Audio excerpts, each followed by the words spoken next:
Welcome to the Art of Procurement, the official podcast of the Catalyst Co-community. And our purpose is to enhance the impact of procurement by elevating the discussion one conversation at a time. Here at Art of Procurement, Catalysts come together every single week to share their challenges, ideas, successes, and perspectives on the business of procurement.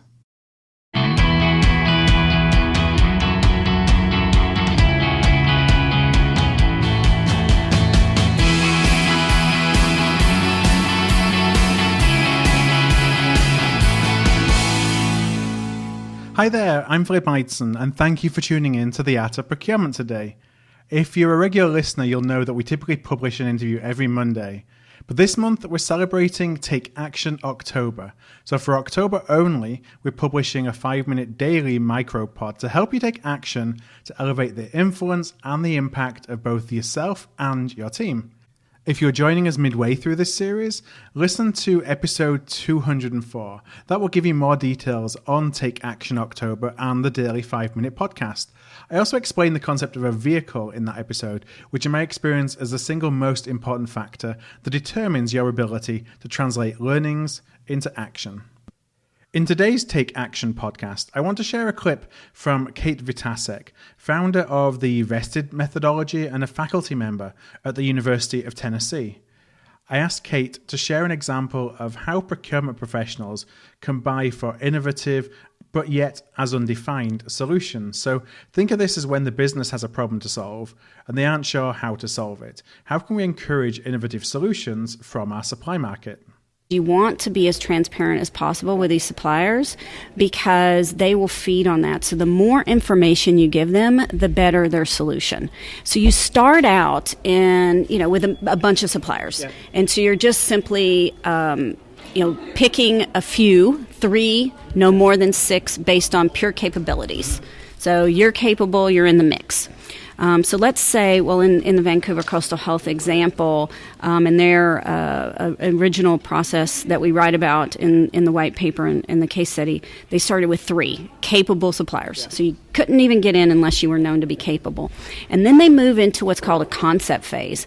So the concept phase is where you start to give as much information as you can to these 3 suppliers, very transparent, and the suppliers then have direct access to your stakeholders. Okay. So there's no middleman, and so they actually have direct access to the stakeholders.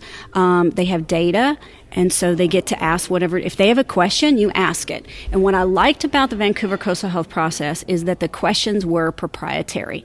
So if a supplier asked a question, the supplier got information. And the better questions they ask, the better their solution. So you could really start to see the suppliers who were smarter, more interesting questions, got better data, could do better solutions.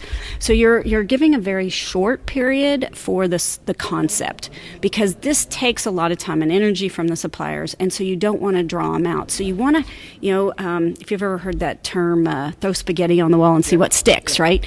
So you throw it up on the wall, get feedback, kind of see what sticks, and so there's criteria. So just like any bid process, you need to have criteria. We advocate for very transparent criteria. And we want the suppliers to understand the criteria, to understand the weighting of that criteria, so it's very clear how they're going to get selected.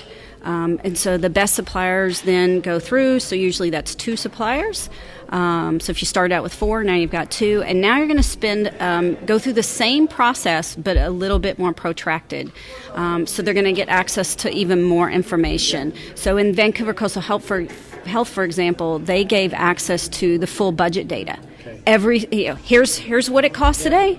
Here's everything we know. Right now, go play with that data. Help us understand how we could actually be better, faster, cheaper, smarter. So you go through this very interactive, collaborative solutioning phase.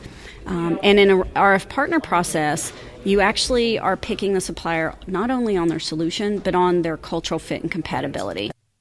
Hi there, it's Phil here again. So my question today is, can you identify a particular problem that your stakeholder is having and that they may have the budget to solve, or a solution that would have such a large ROI that they could make a business case of funding it and run a 1-week process to solicit proposals to solve it?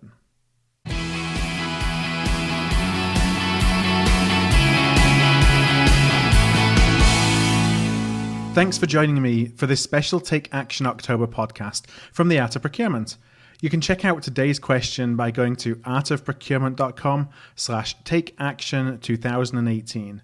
If the idea of taking small actions on a regular basis is something that resonates with you, I'd love for you to check out the details of our Procurement Capability Development Program, the Catalysco platform. The Catalysco platform translates dots into lines, so taking individual pieces of learning, insight, validation, and inspiration and connecting them to coordinated strategies and actions, that's really important, that elevate your influence and your impact. The Catalysco platform helps procurement professionals all around the world become truly trusted advisors. So if that's something that you would like to check out, visit artofprocurement.com/TCP. That's artofprocurement.com/TCP. And I'll be back again tomorrow with another Take Action October daily podcast.